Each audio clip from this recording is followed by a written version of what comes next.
Olá, meus irmãos, meus amigos, especialmente nossos irmãos do Grupo Espírita Francisco Xavier.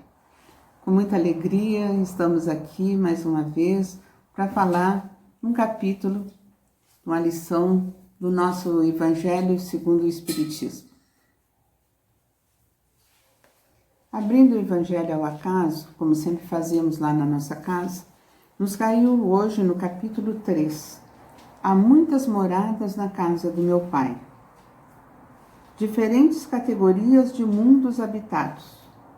O item 3 do ensinamento dado pelos Espíritos resulta que os diversos mundos estão em condições muito diferentes uns dos outros, quanto ao grau de adiantamento ou de inferioridade de seus habitantes. Entre eles, há os que seus habitantes são ainda inferiores aos da Terra, física e moralmente. Outros estão no mesmo grau, e outros que são mais ou menos superiores em todos os aspectos. Nos mundos inferiores, a existência é toda material. As paixões reinam soberanamente e a vida moral é quase nula. À medida que essa se desenvolve, a influência da matéria diminui, de tal sorte que nos mundos mais avançados, a vida, por assim dizer, é toda espiritual. Nos mundos intermediários, há mistura do bem e do mal, predominância de um ou de outro, segundo o grau de adiantamento. Embora não possa ser feita dos diversos mundos uma classificação absoluta, pode-se, todavia, em razão de seu estado e da sua destinação, e baseando-se nas diferenças mais acentuadas, dividi-los de um modo geral, como se segue: os mundos primitivos, destinados às primeiras encarnações da alma humana, os mundos de provas e expiações, onde o mal domina, os mundos regeneradores, onde as almas que ainda têm o que expiar aurem novas forças, repousando das fadigas da luta, e os mundos felizes, onde o bem se sobrepõe ao mal, os mundos celestes ou divinos, morada dos espíritos depurados, onde o bem reina inteiramente. A Terra pertence à categoria dos mundos de provas e expiações, e é por isso que o homem nela é alvo de tantas misérias. Os espíritos encarnados sobre o mundo, a ele não estão ligados indefinidamente, e não cumprem nele todas as fases progressivas que devem percorrer para atingir a perfeição. Quando atingiram sobre o mundo o grau de adiantamento que ele comporta, passam para um mundo mais avançado, e assim sucessivamente, até que tenham atingido o estado de espíritos puros. São igualmente estações, em cada uma das quais encontram elementos de progresso, proporcionais ao seu adiantamento. É para eles uma recompensa passar para um mundo de ordem mais elevada, como é um castigo prolongarem a sua demora em um mundo infeliz, ou serem relegados para um mundo mais infeliz, ainda que aqueles que são forçados a deixar, quando são obstinados no mal. Então nós temos já um trecho aqui, né, meus amados, bem bom para nós conversarmos. Muitas moradas na casa do meu Pai, e a classificação dos mundos, os mundos primitivos, né, como nós vimos aqui, onde nós já estivemos, com certeza, nos mundos primitivos, onde os espíritos que estão, as almas, espírito encarnado, está recém começando o seu labor aqui na Terra. Os mundos de provas e expiação, que nós conhecemos bem, que é o nosso mundo aqui, né, a nossa Terra, nosso habitat atual. E nós conhecemos bem como a gente vive neste mundo, né, como temos dificuldades, como temos provas, como temos expiações, como infelizmente às vezes o mal predomina mais do que o bem. Mas é uma etapa, isso é uma etapa, estamos evoluindo, estamos andando para frente. Às vezes, tal qual criança, não é? Conseguimos nos erguer, damos um passo, caímos, levantamos e vamos em frente. O importante é que a gente vá sempre em frente, sabendo que o Pai nos ampara nos auxilia, está sempre conosco, está aguardando que a gente queira andar e evoluir.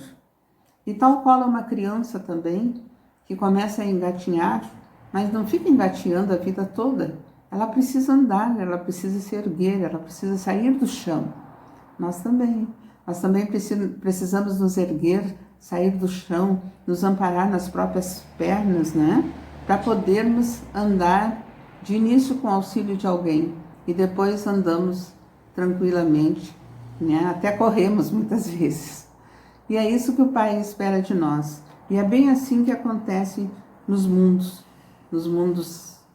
todos, vários mundos, porque às vezes quando a gente ainda não tem muita noção, não é, da nossa doutrina, a gente pensa que o mundo se restringe à Terra. A Terra é apenas uma fração da grande humanidade universal. Estamos aqui neste planeta, né, com tantos milhões de habitantes, achamos que é o máximo, mas é só um pedacinho da humanidade toda que existe pelo universo afora. Existem muitas moradas na casa do nosso Pai, tantas que a gente nem imagina quais. E quando à noite, né, que a gente agora tivemos assim um céu mais escuro, porque menos luzes, não é? Menos faróis de carros, a gente podia olhar as estrelas. E quando a gente vai assim para o interior também, que não está numa cidade grande com tantas luzes, a gente olha para o céu e vê o céu assim bordado de estrelas, não é? E a gente fica pensando, estrelas são sóis, ao redor destes sóis, quantos mundos gravitam, quantas pessoas, milhares e milhares de pessoas, né? Centenas, milhares, sei lá, de planetas. E nós, às vezes, nos achamos, né? Nós somos um pontinho no universo. A Terra é um ponto no universo. Mas é um ponto muito importante. É a nossa casa que o Pai nos deu, não é? A nossa casa onde estamos agora, tentando nessa encarnação ser um pouco melhor do que antes. E estamos num mundo de provas e expiações. Mas não é para sempre, porque nada é para sempre. As coisas mudam e nós também podemos mudar de estágio. Podemos mudar deste mundo de provas e expiações, como nos diz aqui o próprio Evangelho, né? Podemos mudar, que a vida flui em todo o universo. E o mundo de provas e expiações não é um mundo para sempre. Nós estamos nessa faixa intermediária, passando para um mundo de regeneração. Mas quando é que isso vai acontecer? As pessoas nos perguntam. Será que ainda é para esse século? Será que nós que estamos aqui encarnados vamos ver essa mudança da Terra, do mundo de provas e expiação para o mundo de regeneração? Vai depender só de nós. Parece-me assim, pelo pouco entendimento que eu tenho, que não existe uma data certa marcada. A data essa é quando todos nós começar a nos regenerarmos. O que é regenerar? É gerar de novo, né? Então, esse mundo de regeneração vai ter pessoas que estão pensando em mudar o seu jeito de ser, em fazer a reforma íntima tão difícil para nós, né, meus amados? Parece fácil, cada um tem que reformar a si mesmo, mas não é. Nós sabemos no dia a dia quanta dificuldade nós temos, muita dificuldade. E nós precisamos mudar a nós mesmos para poder mudar o planeta. E não é uma mudança assim de um dia para o outro. A mudança começa em nós. Não adianta a gente querer passar para o vizinho, para o filho, para o marido, né, para o irmão. Não. Para o governante, para o presidente, não. Nós precisamos mudar. Quando nós mudarmos, nós vamos mudar pequenas atitudes no nosso lar, no nosso trabalho. Vamos mudar pequenas atitudes no bairro que a gente vive, na cidade que a gente vive. E gradativamente vai mudar o seu estado, o seu país, vai mudar o planeta. E vai mudar a era. Vamos mudar de planeta de provas e expiação para um planeta de regeneração, que é o que todos nós queremos, né? Mas a gente não tem que ficar triste, porque estamos ainda num planeta de provas e expiação. Graças a Deus que conseguimos chegar aqui. Estávamos antes muito mais atrasados do que hoje. Hoje já andamos um pouquinho. E nós que temos o privilégio de conhecer a doutrina espírita, nós que frequentamos uma casa espírita, que seguimos como norma, como guia de vida o nosso Evangelho de Jesus, que queremos de uma forma ou outra seguir os passos deste Mestre amado, nós sabemos bem que cada esforço de cada dia é fundamental. A pequena parte que eu consigo fazer faz parte do universo. Se eu quero mudar o mundo, eu tenho que começar fazendo pequenas coisas. Coisas assim, como a gente às vezes nem faz mais em casa, não se dá conta. Muitos já fazem, graças a Deus. Mas reciclar o próprio lixo. Ainda tem pessoas que não separam o seu lixo, né? O lixo seco do lixo orgânico. E botam tudo ali de qualquer jeito e vai lá, né? Para que os lixeiros possam separar, fazer a sua reciclagem. Não, a gente pode já em casa começar a fazer a diferença. Eu antes não me dava conta, juro para vocês, como a gente vai aprendendo as coisas, né? Coisa boba, coisa pequena. Quebrava um copo e eu botava lá no lixo. Hoje eu já tenho cuidado. Quebrou qualquer coisa, eu enrolo no jornal, eu passo num saquinho plástico, passo no outro jornal ou no outro papel grosso e coloco outra sacola plástica e escrevo: vidro quebrado, cuidado. Por que eu faço isso? Porque graças a Deus me dei conta que lá no lixão tem muitas crianças separando lixo.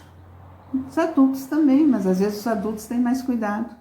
E se tu coloca lá uma coisa quebrada no teu lixo, uma coisa pontiaguda, né, uma agulhas de injeção, né, enfim, essas coisas todas, tu pode machucar a criaturinha que está lá, pegando as coisas para o seu dia a dia, né, para o seu ganha-pão, atitudes pequenas que a gente vai fazendo. Eu confesso para vocês que há um tempo atrás eu não tinha essas atitudes, não tinha me dado conta. Como a gente não se dá conta de coisas simples, né, meus amados? E aí depois que eu comecei a fazer isso, eu me dei conta que, tomara, muitas crianças, né, não sejam prejudicadas por uma atitude que a gente tem por falta de conhecimento. E às vezes é por falta de conhecimento que a gente faz outras bobagens. E a gente não tem que reciclar só o lixo. Nós temos que reciclar nossas atitudes. Reciclar os nossos pensamentos. Reciclar o nosso dia a dia. Tem coisas que a gente fazia antes que não nos servem mais. Aprendemos. Precisamos mudar. É para isso que o conhecimento serve. Quando eu aprendo alguma coisa, eu tenho que fazer a mudança. E essa mudança depende exclusivamente de mim. Não depende de mais ninguém. Eu é que preciso tomar essa atitude. Vou mudar. E mudo. E assim vou gradativamente melhorando. É tão engraçado isso que às vezes a gente, quando vai visita outra pessoa, vê hábitos diferentes, a gente fica pensando: mas se fulano ainda faz assim, né?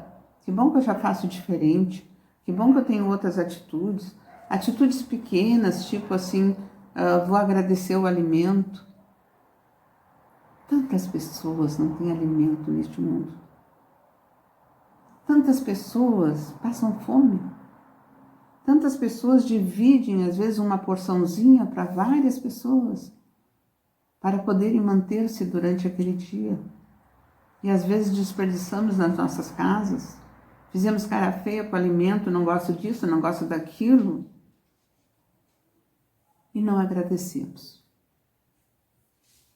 É preciso agradecer. A gratidão. A gratidão é essencial na nossa vida. E se a gente quer mudar, passar para um novo mundo, de que forma a Terra vai se transformar num mundo de regeneração? Depende de nós. As crianças que estão nascendo hoje, as crianças que estão vivendo neste período, crianças de 0 até 10 anos, mais ou menos, para a gente colocar uma faixa etária, quem convive com as crianças sabe, elas já vêm com a cabecinha diferente. Elas corrigem a gente quando a gente faz uma coisa que não está certa, porque elas vêm já para esta mudança. Então, essas crianças, elas vêm nos ensinar, nos auxiliar para que a gente possa melhorar o nosso planeta. Elas são mais rápidas, são mais inteligentes, são mais amorosas e são menos agressivas. Eu lembro assim, quando eu comecei a trabalhar no magistério, há muito tempo atrás, né? Eu já sou antiguinha, há mais de 40 anos, 50 já. Tem que dizer a idade. E aí eu peguei uma turma de crianças assim de 6 a 7 anos, mais ou menos. 6 anos e meio, quando eu entrava na primeira série, naquele tempo, não tinha educação infantil. E as crianças chegavam na sala de aula e não sabiam segurar o lápis. A gente tinha que ensinar a criança a pegar o lápis. Hoje, as crianças mexem no computador com 3, 4 anos, até menos, né? Esses dias o meu neto, que tem 4 aninhos, ontem até foi isso, me mandou um WhatsApp. Eu liguei pro meu filho, tá, mas como é que tu fizeste? Não, mãe, ele já sabe, ele sabe ver a foto da vovó e ele já vai direto lá e manda o WhatsApp. Então ele já vem assim pronto para esse novo planeta tão cheio de tecnologia, né? Este mundo. Mas e moralmente também eles vêm mais, digamos assim, mais fortalecidos. Mas depende de nós colocarmos no caminho, né? Como uma árvorezinha que a gente planta, depois coloca lá a escorinha para que ela suba direitinho, não fique tortinha para lá, tortinha para cá. Então essas crianças deste terceiro milênio, essas crianças deste século, elas são muito, mas muito antenadas. E por isso também a gente tem que ter um cuidado imenso com tudo que faz, porque elas percebem tudo ao seu redor. Quem trabalha com criança, quem tem criança em casa, sabe. Às vezes a gente diz uma coisa que nem quer que elas repitam, quando vê elas estão, né, repetindo aquilo. Porque tu disse, né, porque o fulano disse isso, elas estão antenadas em tudo. Então, como é que a gente está se preparando, nós que estamos no mundo de provas e expiações ainda, para este mundo de regeneração que vai chegar? Talvez a gente não veja, mas ele vem. Porque para nós queremos as coisas imediatas, né? Mas a nossa encarnação é um segundo, né? Passa rapidinho. Daqui a pouco nós estamos aqui de novo, quem sabe, né? Que assim seja, num mundo de regeneração, com muito menos dificuldades do que este que nós estamos passando, né? Com mais facilidades, né? Para cada um. A criança, quando aprende a engatinhar, ela quer, como eu disse no início, pôr-se de pé, dar um passo. Ninguém engatinha a vida inteira, né? Nós também não podemos engatinhar a vida inteira. Eu vou melhorar, mas quando que eu vou melhorar? Depende da nossa vontade. É fácil? Não, não é fácil. É muito difícil. Essa melhora íntima que cada um de nós precisa fazer é uma coisa muito difícil, mas que nós temos que tentar. Cada um tem que fazer a sua parte. A nossa felicidade pessoal, ela depende dessa reparação que a gente faça de cada coisa, de cada ato, de cada gesto, de cada palavra, de cada sentimento. Ela depende disso. E não existe remédio, não é? Às vezes o remédio é bem amargo quando a gente perde a saúde, né? Então, as dificuldades também são degraus para a nossa evolução. Tudo isso, essas coisas todas juntinhas, a gente precisa pensar, né? E colocar ali nas nossas metas de melhora, assim como a gente faz metas materiais, né? Eu vou fazer isso, eu vou fazer aquilo, eu vou transformar isso, eu vou comprar aquilo. Nós temos que fazer metas a nível espiritual, né? Fazer metas de adiantamento espiritual. Metas essas tipo, eu não vou fazer mais isto. E se fizer, te policia, volta atrás, revê e tenta melhorar. E isso a gente pensa que as outras pessoas não percebem. Todos nós percebemos. Nós temos essa vivência dentro da casa espírita e a gente percebe, não é? As criaturas ao nosso redor, como nós vamos melhorando uns com os outros, aprendendo uns com os outros. Era isso então que nós tínhamos, amados, para conversar hoje a respeito destes diferença de categoria dos mundos habitados. Que bom que nós estamos no mundo de provas e expiação. Mas logo, logo, se Deus quiser, se todos nós fizermos a nossa parte, vamos passar para um mundo então de regeneração, onde as coisas serão bem melhores. Vamos lá? Quem sabe vamos todos juntos. Um beijo no coração. Que assim seja.